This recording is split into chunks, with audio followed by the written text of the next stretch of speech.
You know, hii kazi yetu unaweza pata client in anywhere.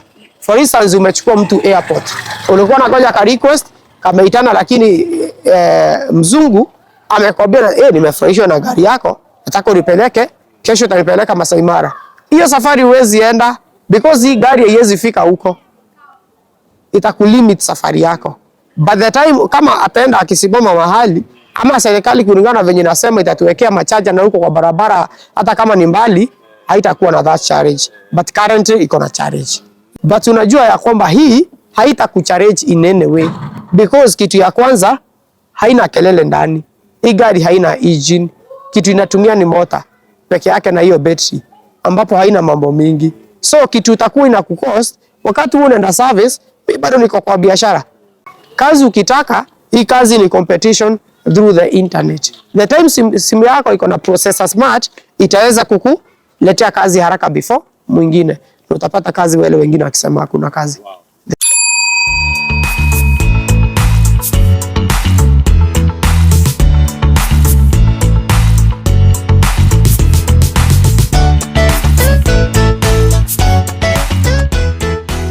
Mimi nimesida salama. Igawaje saidi unaingia job, mimi hufanya sana jioni. Kuanzia hii masaa ya saa 11 nafunga around saa 9 hapo hivyo. Saa hii nikiangalia naona ni saa 11:35. Sasa jioni ndio naingia job sasa. Sasa nitafanya kazi mpaka around saa 10, saa 9 saa 10 hapo. Nimechoose kufanya usiku maana usiku naonanga ikiwa sawa. Juu kitu ya kwanza hakuna traffic, kitu ya pili hakunanga mambo mingi kama vile kungangana sana.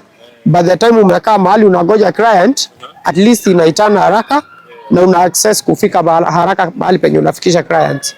Kumwendea ni rahisi na kumpeleka ni rahisi. Kenya naweza sema gari ya stima na gari ya mafuta, igawaji ni watu wengi hawajawahi understand, but gari ya mafuta huwezi compare hii kazi na gari ya stima. Otherwise, ukifanya kazi na gari ya mafuta, utajipata ya kwamba at the end of the day, wewe umefanya kazi, lakini unatumia mafuta mingi sana. Kwa mfano, ukifanya na hii gari ya stima, upate gari ambayo inaenda 300 kilometers per day, ama tuseme from 200 kilometers to 300. Hizo ndizo zile kilometers sisi huwa tunaenda sana watu ambao tunafanya kazi ya Uber. But at the end of it, unafaidika ukifanya na hii because ile ukienda 200 kilometers maybe utakuwa unatumia mafuta kama ya 2500 ama ya 3000, but hii utakuwa umecharge kwako kwa nyumba because I have a portable charger. Nitakuwa na charge kwangu peke yake na shilingi 500 peke yake token, na nitakuwa nimemalizia mahali pale. So nitaweza kuzunguka na jioni nitakuwa na pesa. Kuna charger ambazo zinaitwa, ina charging na charger mbili, iko na fast charger na iko na port ya slow charger.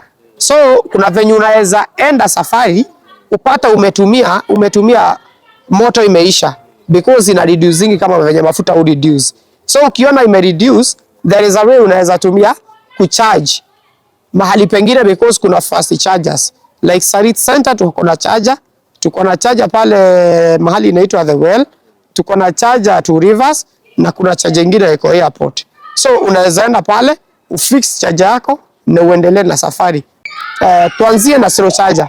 Ukienda kwako kwa nyumba, slow charger inaweza kucost like 4 hours, and maybe that is when umelala at night. Umecharge, umeacha pale, umeenda kulala. In the morning ukiamuka, gari yako ishaja na iko sawa kuingia kazi, na kwa sababu charger yenyewe ndio inajiswitch off. By the time uko job mchana, ukipitia mahali kuna fast charger, uchaji nayo itakusaidia because ni like 45 minutes ama 1 hour imejaa na umeendelea na kazi. Yeah.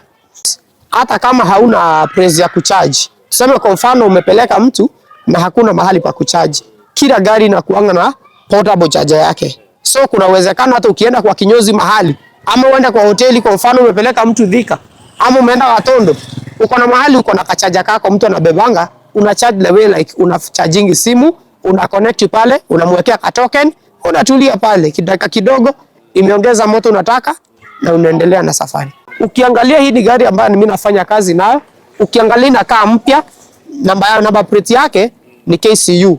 Otherwise kumaanisha kwamba hii gari hata ikikaa miaka ngapi itaishi ikiwa sawa na hakukuwa na shida yoyote kwa magari. Shida ilikuwa maelewano between the parties wenye walikuwa wanafanya kazi by that time. Yeah. Tunajua ya kwamba hii haita kuchallenge in any way because kitu ya kwanza haina kelele ndani. Hii gari haina engine. Kitu inatumia ni motor peke yake na hiyo battery ambapo haina mambo mingi. So kitu itakuwa ina kucost wakati unaenda service, mimi bado niko kwa biashara. Sababu unaenda kumwagiwa, unaenda kufanya nini, oil filters, anything, all things. Hii ni kuweka tu ma brake pad na maruma na bush, yani vitu za mguu. Story inaisha. Katika hii maisha hakunanga kitu inakosa negative na positive side of it. So kitu inaweza sema ubaya wa hii gari ni moja. Sema kwa mfano umepata client anataka umpeleke kama Masai Mara. You know hii kazi yetu unaweza pata client in anywhere. For instance umechukua mtu airport.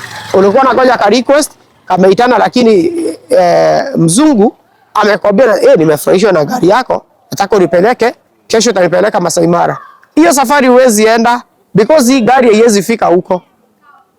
Itakulimit safari yako.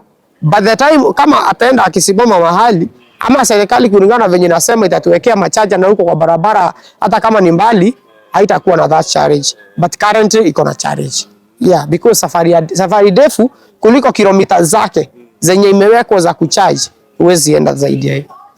Sasa hii ukienda kuinunua inafika na 1.7.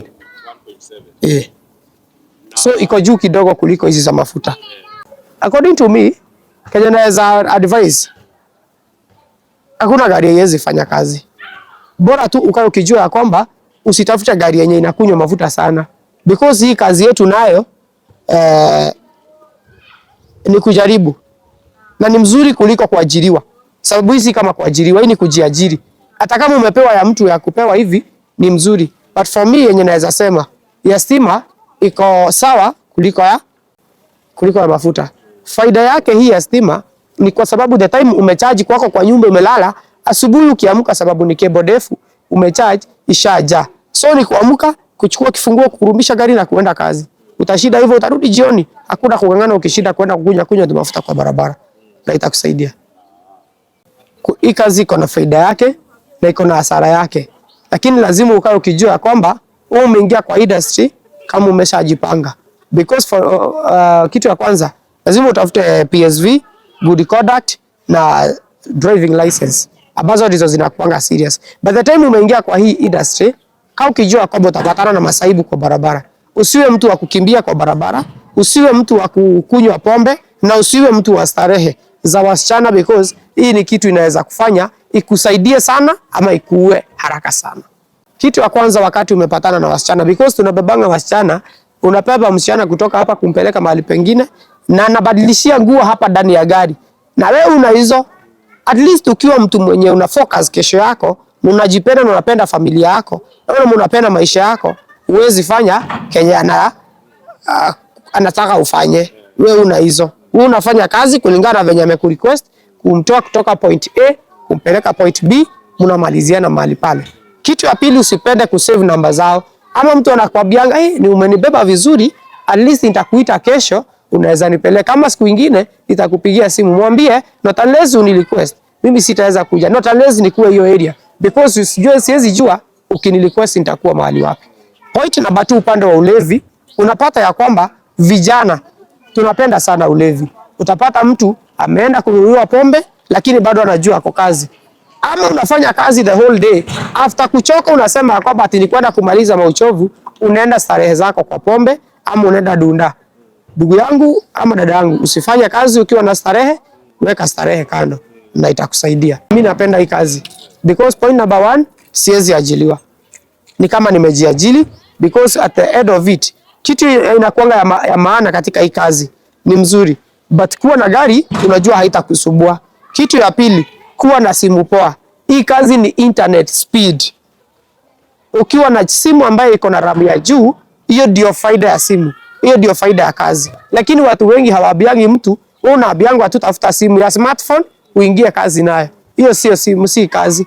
Kazi ukitaka, hii kazi ni competition through the internet. The time simu yako iko na processor smart, itaweza kukuletea kazi haraka before mwingine.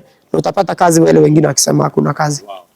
Hakuna siku ambao utaenda kumwambia mtu ati jana kazi ilikuwa aje, akwambie ni mzuri, atakwambia tu ni kubaya. Hata ukimwambia kuko aje, atakwambia ni kubaya. Hakuna mtu anaweza kuambia faida mahali penye anafanyia kazi ndio kesho usimjoin.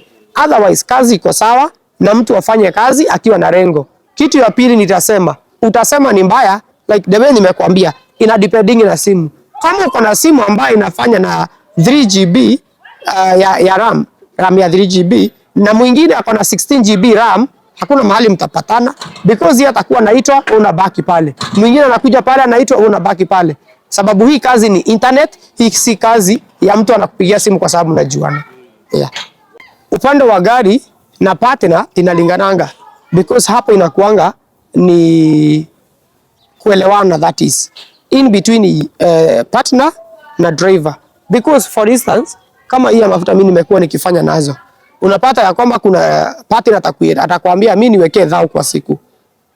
Alafu wewe jua venye utajisort na hiyo mambo mengine, mambo na car wash, mambo na nini, ujipange. Pia kuna partner mwingine utapata ya kwamba anakuitisha 1500. So italingana na venye mtasikizana.